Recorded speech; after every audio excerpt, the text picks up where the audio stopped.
Jim Palmer, you're back, and there's good news and bad news. The good news is you're here, so welcome. Thanks for joining me.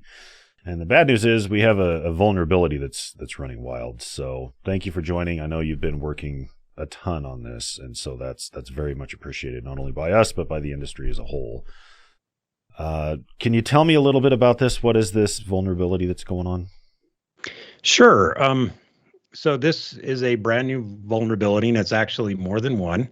And it's contained in a report called FragAttacks. It was published by Maddie Van Hoof from New York University, Abu Dhabi. So Maddie should be a name that a lot of Wi-Fi professionals recognize. He was the lead author in the Crack report from October of 2017. So I think most of us remember Crack, and also Dragon Blood from April of 2019. And this last report, which is called FragAttacks, deals with is continued work in Wi-Fi, really.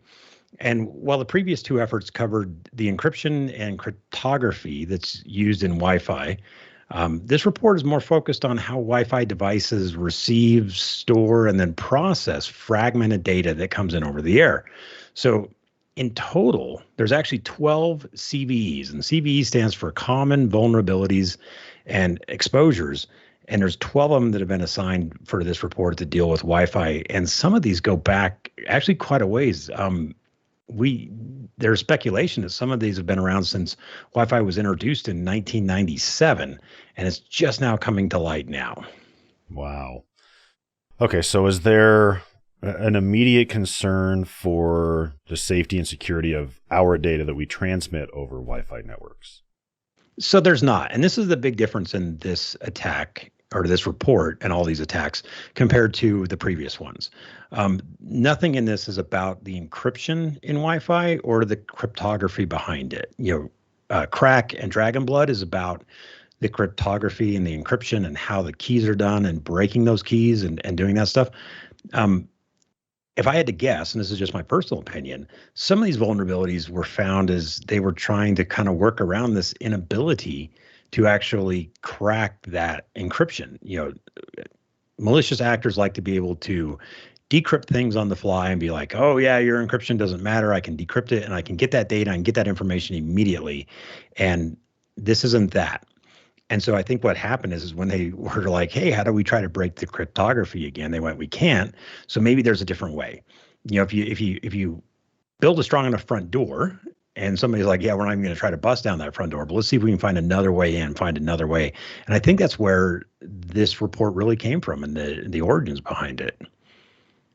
Okay, that makes sense. So that, I'm sure that makes me feel better, and other people listening as well or watching.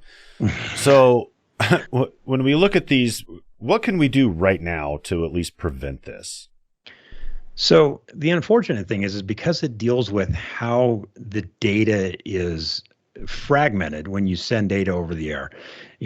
We can't just take a single video file like this video and just send it over the air as a single chunk. We have to break it down. And so it's fragmented and then transmitted and then aggregated. And these attacks and these vulnerabilities are about how that process happens and how the devices handle it and how the devices do this. And because it really goes back to how Wi-Fi was designed way back in the 90s, the only true fix for this is to patch the devices, and you need to patch all the devices, not just APs, but client devices as well. Some of the attacks in here are actually targeting the client device themselves, where it doesn't matter what your APs are doing. It doesn't matter anything that happens with the APs. These are attacks where an attacker can craft malicious frames and change things in them, say, hey, it's a data packet, but we're going to call you a broadcast packet. We're going to call you something else. And we're just going to send it to a laptop or a phone or a tablet, what have you, and trick that device into saying, oh, I'm going to receive this anyway, even though I don't know who you are. I don't know who sent it to you. And I don't know why you sent it to me, but I'm still going to receive it. And then I'm just going to do whatever it is you tell me to do. And so it's actually kind of scary. So the only way to fix this is to patch it. You have to get patches from, the vendors of not only the APs, but also your client devices. And so that's really the only way to prevent this or try to stop this. But that being said, these are really complicated attacks. Some of them are multi-part. The ones I refer to is just a single, hey, I'm going to send you data. There's others that are two, and some of these are even 3-step attacks where where you have step 1, step 2, step 3, and it's complicated. You have to be very close to the person. There's a man in the middle component. So there's all these different moving parts that have to line up specifically to make these attacks work. So even though they're scary, they're also very complicated to carry out in the wild. And so I don't imagine a huge rash of it. So while it's scary because of what it can happen and really it goes at the heart of Wi-Fi, it's also, I don't think, something we're going to see.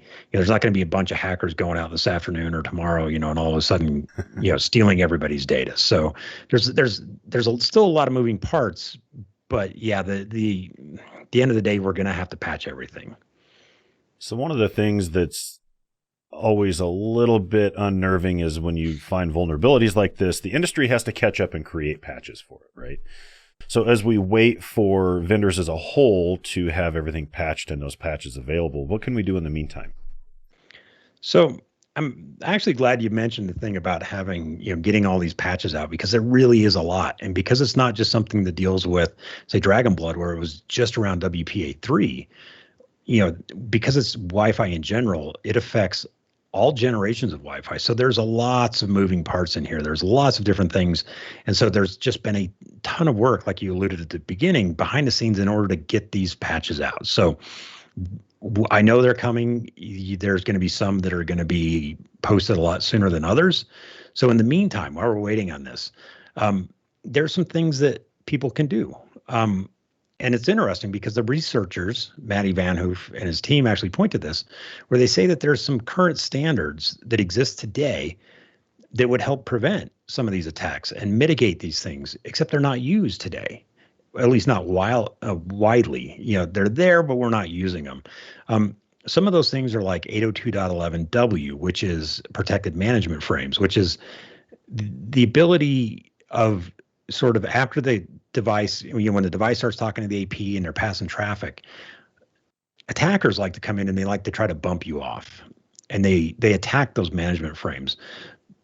And 11W, what that does is it actually protects those to where you can't kick a device off. Once I'm associated to my AP in my enterprise, my work or wherever I'm at, then that protects that attacker from knocking me off, and they can't do that anymore. Another thing that you can look at is looking at enterprise-grade security.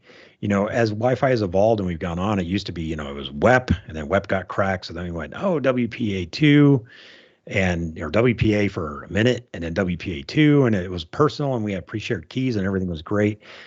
But as we've evolved, and as attackers and researchers have gotten better at this, we've started to realize that some of these things, just a standard password doesn't really cut it anymore. We need to have something else. And using enterprise security that uses different EAP types that do what's called mutual authentication, where the AP authenticates the device, but also the device authenticates the AP and says, hey, is this really the AP that I want to join, or is it something else? And so doing some of these things like that helps secure our networks. Now, the problem with that is they take a long time to build. They're complex, and more importantly, not all devices even support it. So it's not like you can just go into your controllers and just say, hey, I'm going to turn on 11W. I'm going to turn on, EAP TLS and WPA3 Enterprise, and I'm going to secure the whole thing. I'm going to lock it all down, because what's going to happen is about half to 75% of your devices are going to fall off because they don't support it. So the reason why these, the researchers point to it and say, hey, this stuff exists, but we're still able to attack because nobody's using it. Well, the reason why nobody's using it is because the devices don't support it. So there's that thing. In the meantime, there is another step that, at least for a Ruckus customer, is a very easy thing to look at, and that's turning on WIDS and WIPs. That's wireless intrusion detection system and wireless intrusion prevention system. And that's actually something that's included in Ruckus products. And what that can do is that helps us know and understand if there's a man-in-the-middle attack happening in our environments. And for the majority of these attacks that are outlined in this report and all the CVEs, the majority of them require a man in the middle it requires that person to be spoofing your network and saying, hey, this is who I am. And a ruckus WIDs and WIPs can actually, that's one of the things that it's really good at protecting against is, hey, there's somebody doing some bad things in my environment. And for me, I tell people, don't just turn it on to where it goes and attacks people, because attacking is really kind of a dangerous thing, but at least alert. That way, if there's a problem in your network, you know about it and you can go and take care of it before it becomes a bigger problem. The last thing I want to talk about too is within this attack or vulnerabilities in all these reports there's a social engineering aspect in it as well.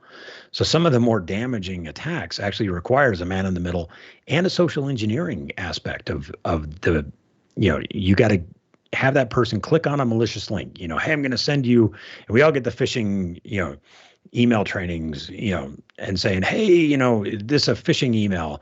And that's actually part of these attacks is, you need the person you're attacking to click on these links so that your device goes and loads a specifically length URL. It's got to be crazy long or something. And so there's other things. And so having a good security standpoint of where you're doing social engineering training, so you're not falling for these phishing and vishing and all these other type of attacks, plus a man in the middle of knowing, hey, what's happening in my environment, can really help you while you then take that next step of, looking to upgrade your WLANs, your network configurations, to where we say, hey, you know what, we're going to take that step that we need to take to secure our data, because I hate to tell people, but these attacks are not going away. They're only going to get worse, and they're just going to get more of them. Just as much as we love to build networks, there are people out there that like to break them. Yes. And you put it, excuse me, you put it really well. You can implement these things that help. But let's say, and you heard it from an industry expert here, don't just turn them on. Do some planning, careful, thoughtful process that goes into it. Let's say we've been in the planning phase of doing that and we're ready to implement them. If we turn everything on now, do we still have to worry about this? Again, you still have to attack it, or you still have to patch it, because these attacks, some of them are not necessarily, it's not about that communication between the client and the AP and how that all works that we normally associate with these attacks, especially with Crack and Dragonblood. It's not just about that. It's about how our Wi-Fi devices receives, stores, and processes this data, because, I know it's weird, to have a Wi-Fi conversation and have to explain the fact that, hey, you know what? Not all of our data gets from device A to device B and we call those stations or stays, STAs. They don't always get in the right order, and because of multipath and because of all this, error that we don't really control, and it's not licensed. And so it's sort of this weird thing of there's this Wi-Fi is very unique in that. And so we have to patch. You still have to patch, because, securing our data and securing our networks these days is not just about that one thing. And in security, terms, they call it a castle and a moat scenario, where you build this very, very strong outside wall to protect yourself, but you don't build anything on the inside. And security people for years have said that's just not a good way to do business anymore, because once you breach that moat, once you get over that one little obstacle, and I can't tell you how many movies I've watched where, once they breach that exterior wall, then the floodgates are opened and everything's out the window and everything goes bad. And that's just not how we need to design our networks today. Is we need to be doing multiple things in multiple different places, because all it takes is that one little thing that prevents these attacks from happening. And it might sound really stupid as, oh, well, of course you should do that. But that one little thing that you do could be that one thing that prevents the wall from crashing down and the floodgates opening. Jim, this is a ton of information packed into a really small package, and I know there's much, much more. Are there resources out there that people can go look at that will help give them a more in-depth view of this? There is, and the best place to find all this stuff is to go to CommScope.com, our main webpage, and there's a little banner there that you can click on, and you can get to some blog posts, you can get to the support site, to find patches, and you can also get to some knowledge articles and some more in-depth write-ups that we've been able to put together, in preparation for this. Because I got to give credit to Matthew and the team. because they disclose this in a proper way. They've done some amazing detailed analysis work here. I mean, this is some really next level stuff. I got to give them a lot of credit because they then took the responsible approach of disclosing it to give us time to prepare, to give us time to build these resources. So the best place is to go to CommScope.com, click on the banner that you'll see, and you can get to all these other resources to learn more about this and how we can help. Jim, I know there's a lot of people involved in this, and I know there's been a lot of man hours put into it. And so just your willingness to get this information out there is very much appreciated. So thank you for everything you do and all the effort you put into this. Thank you. Thank you for having me on. Absolutely. All right. Take care, everybody.